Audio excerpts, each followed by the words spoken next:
Hello friends, welcome to my passion study class. Previous video में मैंने आपको Felix Randal poem का line by line Hindi translation करके बताया था। इस वीडियो में क्रिटिकल एनालिसिस बताऊंगी। तो चलो वीडियो शुरू करते हैं। Felix Randal, GM Hopkins. Introduction. Felix Randal is a famous sonnet by the Victorian poet Gerard Manley Hopkins, 1844 1889। Felix Randal एक फेमस सोनेट है और जिरार्ड मेनली विक्टोरियन पोइट थे जिन्होंने 1844 से 1889 के बीच में इस पोइम को लिखा। The poem was written in 1880 and published posthumously in 1918। यह पोइम 1880 में लिखी गई थी और 1918 में पोइट की डेथ के बाद पब्लिश हुई थी।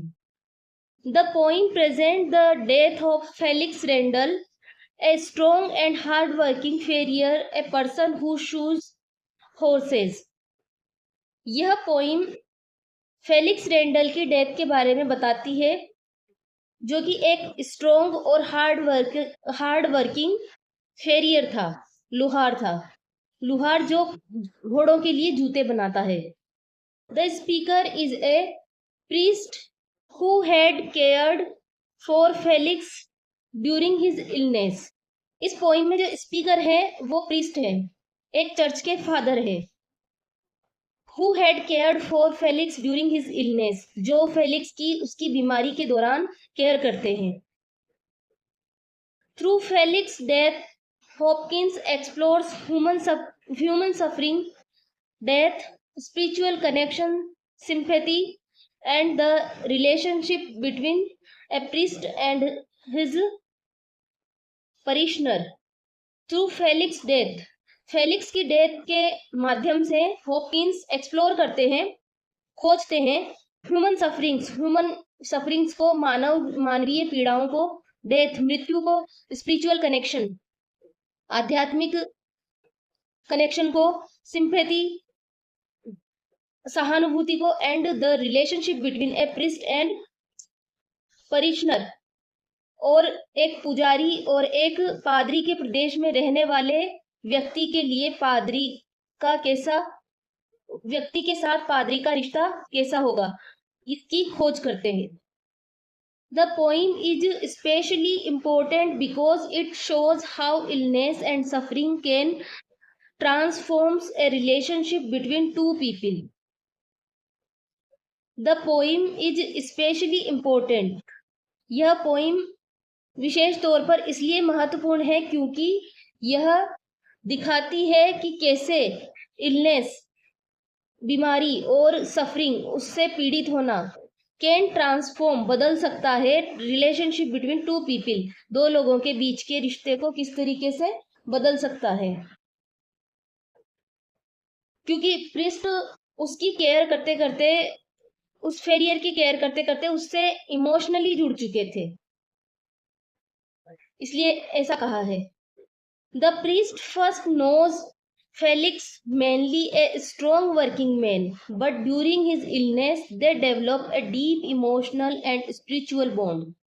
द प्रीस्ट, जो पुजारी थे वो पहले तो फेलिक्स को केवल एक स्ट्रॉन्ग वर्किंग मैन समझते थे, एक मजबूत काम करने वाला आदमी समझते थे, बट ड्यूरिंग हिज इलनेस, लेकिन उसकी बीमारी के दौरान, they develop a deep emotional and spiritual bond, लेकिन उसकी बीमारी के दौरान उनके अंदर एक गहरा इमोशनल और आध्यात्मिक बॉन्ड डेवलप हो गया, विकसित हो गया। Summary of this poem. The poem begins with the speaker remembering Felix Rendel, a powerful and skilled farrier। यह पोइम शुरू होती है स्पीकर के बारे में, स्पीकर फेलिक्स के बारे में सोचते हैं, इससे इस पोइम की शुरुआत होती है। वो सोचते हैं कि वो कैसा एक पावरफुल और स्किल्ड फेरियर था, वो कुशल लुहार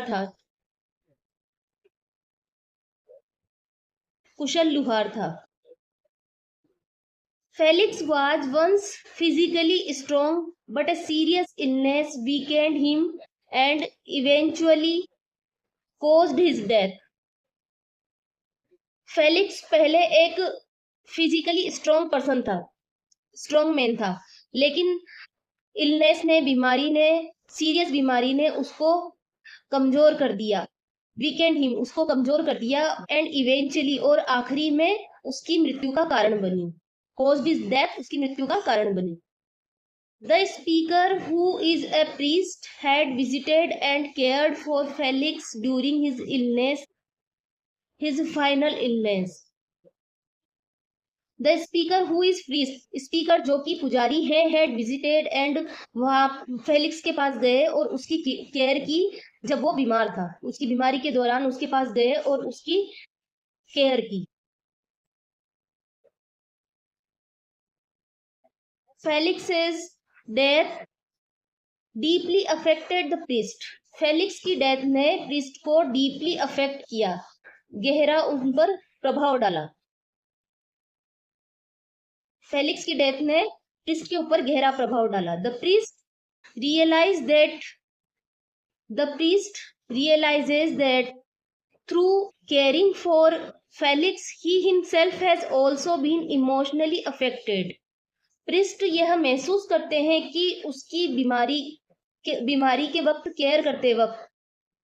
उसकी केयर करते वक्त वो खुद भी उससे इमोशनली प्रभावित हो गए थे, उससे इमोशनली जुड़ गए थे. In the final part of the poem के फाइनल पार्ट में the speaker remembers how he blessed Felix and gave him spiritual comfort. Poem के फाइनल पार्ट में स्पीकर याद करते हैं कि कैसे वह फेलिक्स को आशीर्वाद देते हैं और उसको स्पिरिचुअल कंफर्ट देते हैं, आध्यात्मिक आराम देते हैं. He also recognizes that their relationship was not one-sided. उनको यह भी पहचान होती है कि उनकी रिलेशनशिप वन साइडेड नहीं है, मतलब एक तरफा नहीं है. Felix suffering and death have made the priest more compassionate and emotionally involved. Felix की सफरिंग और डेथ ने प्रिस्ट को ज्यादा दयालु और इमोशनली इन्वॉल्व कर लिया. फेलिक्स की बीमारी और उसके कष्ट की वजह से जो फादर थे वो ज्यादा ही उसके लिए दयालु हो गए और उसके लिए ज्यादा ही इमोशनल हो गए. Thus the poem is not simply about death. हालांकि यह पोइम केवल सिंपल तरीके से डेथ के बारे में नहीं है. It is about how suffering creates human sympathy and spiritual fellowship. यह इस बारे में है कि सफरिंग किस तरीके से ह्यूमन सिंपैथी और स्पिरिचुअल फेलोशिप को क्रिएट करती है. Structure and form. The poem is a sonnet. It contains 14 lines. It broadly follows the structure of Italian Petrarchan sonnet with an octave, 8-line and sestet 6-line. Poem में Italian और पेटार्कन sonnet का structure follow किया गया है, जिसमें Octave में 8 line है और सेस्टेट में 6 लाइन्स है. However, Hopkins uses the sonnet form quite freely and does not follow a simple traditional rhyme pattern.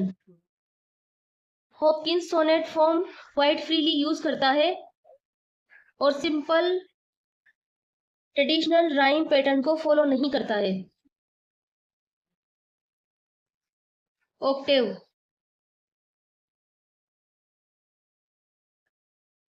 The first 8 line introduce Felix Rendel, his physical strength, his illness and his death. First 8 line में Felix Rendel को introduce कराया जाता है, उसकी physical strength, उसकी illness और उसकी death को इंट्रोड्यूस कराया जाता है. Octave mainly focuses on Felix physical life and decline. Octave में फेलिक्स की फिजिकल लाइफ और उसके डिक्लाइन, उसके पतन के बारे में बताया जाता है. Sestet. The final 6 lines shifts the focus toward the relationship between Felix and Priest. 6 lines में फेलिक्स और प्रिस्ट के रिलेशनशिप के बारे में बताया जाता है. The speaker reflects on how caring for Felix changed him emotionally and spiritually. Speaker ये दिखाते हैं कि कैसे फेलिक्स की केयर करने से वह इमोशनली और स्पिरिचुअली चेंज हो गया. Metre. Hopkins uses his characteristic sprung rhythm. Hopkins ने उसकी विशेषता स्प्रंग रिदम का यूज किया. Instead of following completely regular traditional metre को फॉलो करने के बजाय he uses strong creates natural energetic and sometime emotional rhythm. उसने नेचुरल और एनर्जेटिक और कभी कभी इमोशनल रिदम को भी क्रिएट किया है. Rhyme scheme. The rhyme scheme is approximately A B B A C D C D. This reflects the general Petrarchan sonnet tradition, although Hopkins' pronunciation, rhythm and syntax makes the rhyme and the meter feel unconversational.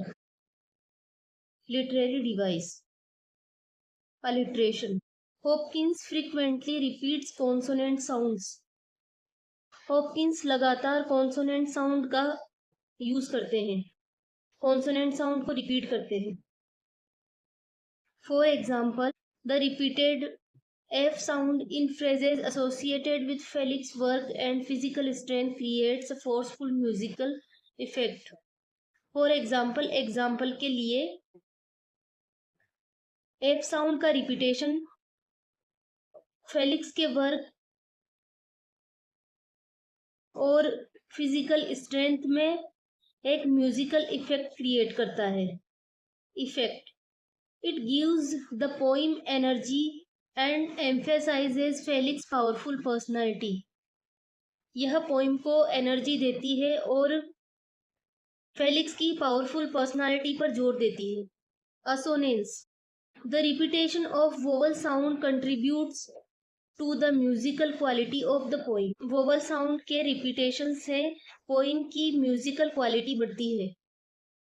Effect. It creates emotional intensity and help connect word through sound.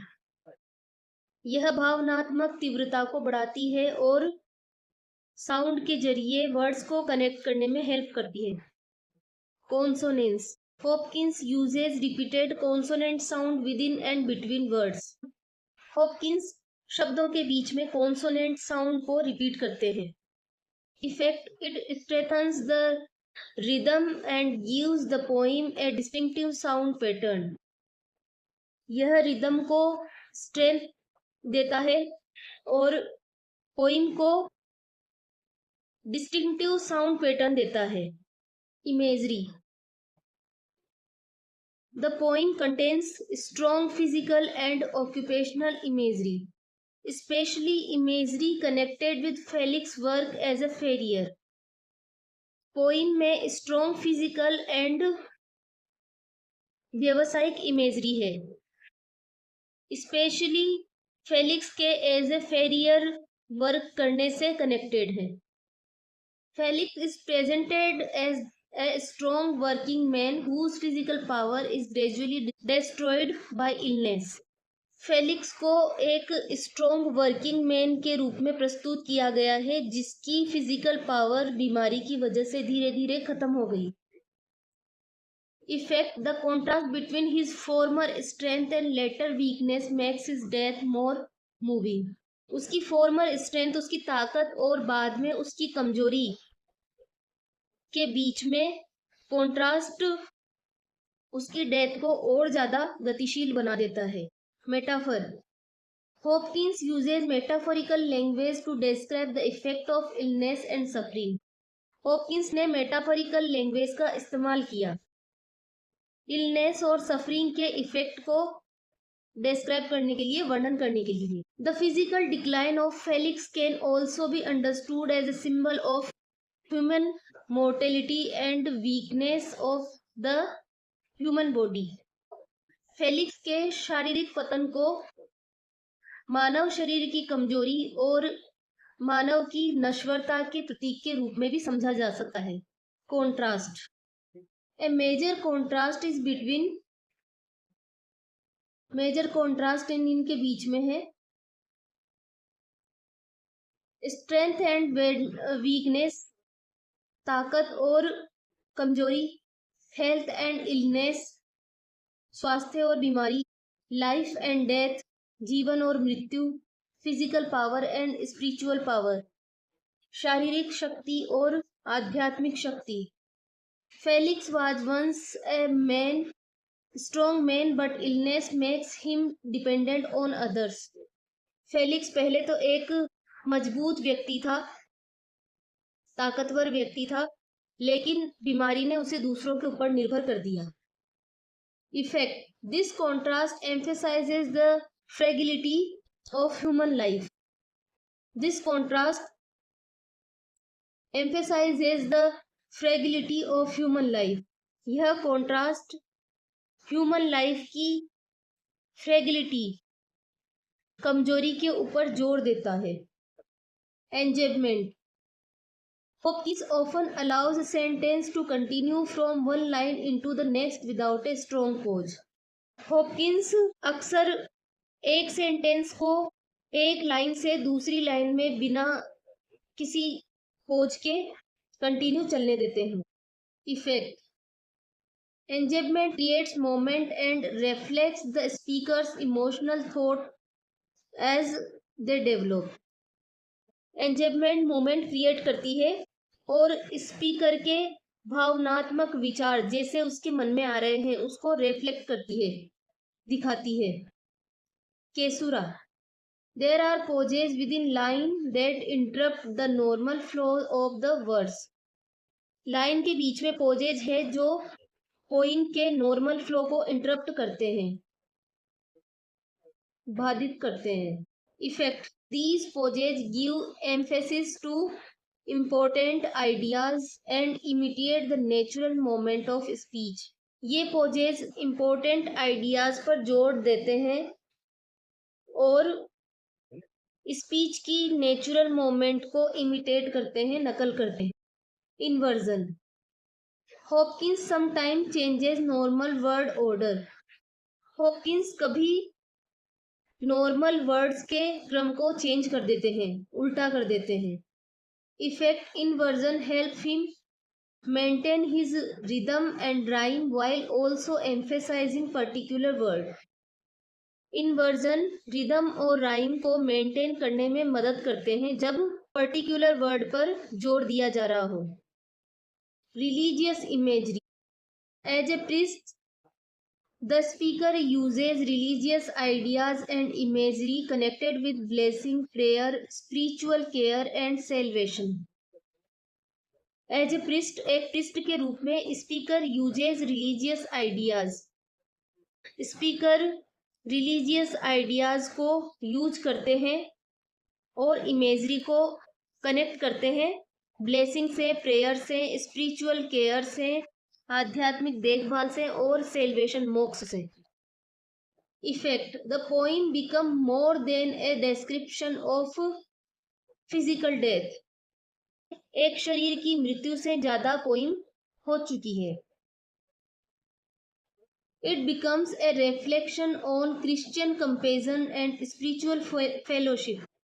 यह Christian compassion, Christians की दया का और आध्यात्मिक fellowship का दर्पण बन गई है.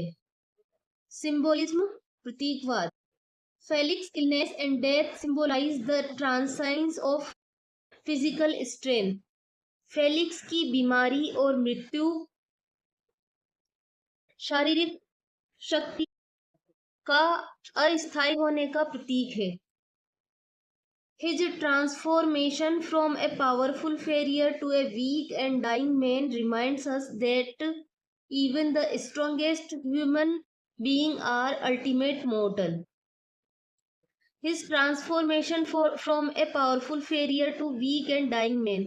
उसका एक पावरफुल फेरियर से एक वीक और डाइंग मैन के रूप में ट्रांसफॉर्मेशन होना, रूपांतरण होना, रिमाइंड्स अस, हमें याद दिलाता है कि इवन यहाँ तक कि the strongest human being are ultimately mortal, कि बहुत ताकतवर व्यक्ति को भी अंत में मरना पड़ता है, मोर्टल होता है, नश्वर होता है। पैराडॉक्स, विरोधाभास। The relationship between Felix and Priest contains a subtle paradox. एक रिलेशनशिप फेलिक्स और प्रिस्ट के बीच में, इस रिलेशनशिप में एक जटिल पैराडॉक्स है, जटिल विरोधाभास है। While the priest comes to help Felix spiritually, Felix also changes and enriches the priest spiritually. While the priest comes to help Felix spiritually, जब प्रिस्ट फेलिक्स को स्पिरिचुअली हेल्प करने आए, आध्यात्मिकवाद सिखाकर उसको अच्छा फील कराने आए, तब फेलिक्स भी बदल गया। And enriches the priest spiritually, और उसमें भी प्रिस्ट का आध्यात्मवाद आ गया। Thus the person who appears to be the giver of comfort, इस तरीके से जो व्यक्ति राहत देने आया था, also become a receiver of emotional and spiritual experience, वह एक भावनात्मक और आध्यात्मिक अनुभवों का प्राप्तकर्ता बन गया। मेजर थीम्स, मुख्य थीम्स। ह्यूमन मोर्टेलिटी, मानव नश्वरता। The poem reminds us that physical strength cannot protect a person from death. Poem reminds us, poem हमें याद दिलाती है कि फिजिकल स्ट्रेंथ किसी भी व्यक्ति को मृत्यु से नहीं बचा सकती। सफरिंग, कष्ट। Felix's illness became a central experience through which both men discover deeper emotions. Felix की बीमारी एक केंद्रीय अनुभव बन गई दोनों व्यक्तियों के बीच में, जिससे कि दोनों व्यक्तियों ने गहरी भावनाएं खोजी। कंपेजन, दया। The priest care for Felix demonstrate Christian love and sympathy. Priest की फेलिक्स की केयर करना क्रिश्चियन लव और सिंपैथी की तरफ इशारा करती है। स्पिरिचुअल रिलेशनशिप, आध्यात्मिक रिश्ते। The relationship between priest and parishioner become personal and spiritual.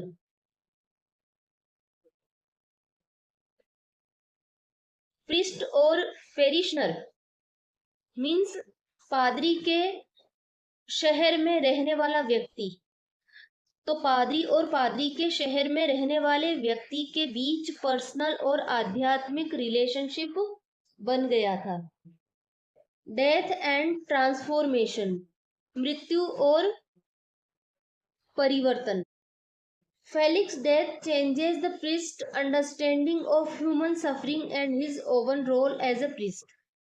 Felix की डेथ ने प्रिस्ट की ह्यूमन सफरिंग को समझने की अंडरस्टैंडिंग को चेंज कर दिया, और एज ए प्रिस्ट जो उनका रोल था उसको भी चेंज कर दिया।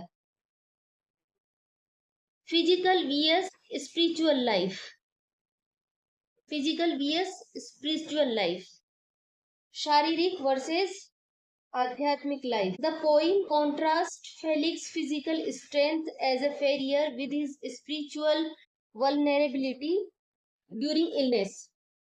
पोइम में फेलिक्स के फिजिकल स्ट्रेंथ और उसकी स्पिरिचुअल वल्नरेबिलिटी मीन्स अध्यात्म की आलोचनीयता।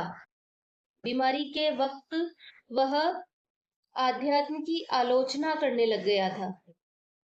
पोइम में फेलिक्स के एज ए फेरियर फिजिकल स्ट्रेंथ और बीमारी के समय आध्यात्म की आलोचना करने के बीच कॉन्ट्रास्ट बताया गया है। Conclusion, Felix Randal is a deeply moving poem. Felix Randal एक डीपली मूविंग पोइम है अबाउट डेथ, जो डेथ की तरफ मूव करती है, सफरिंग की तरफ, कंपेजन दया की तरफ, स्पिरिचुअल फ्रेंडशिप और आध्यात्मिक मित्रता की तरफ।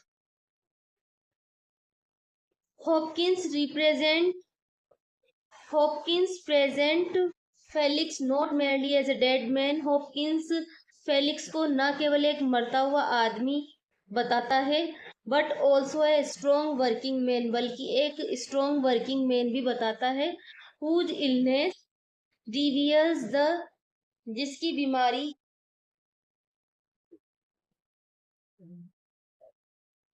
खोल देती है वल्नरेबिलिटी, आध्यात्म की आलोचना करने को, shared by all human beings. The priest relationship with Felix, priest की रिलेशनशिप फेलिक्स के साथ। So friends, if you like my video, you found it helpful, please like, share and subscribe. Thanks for watching.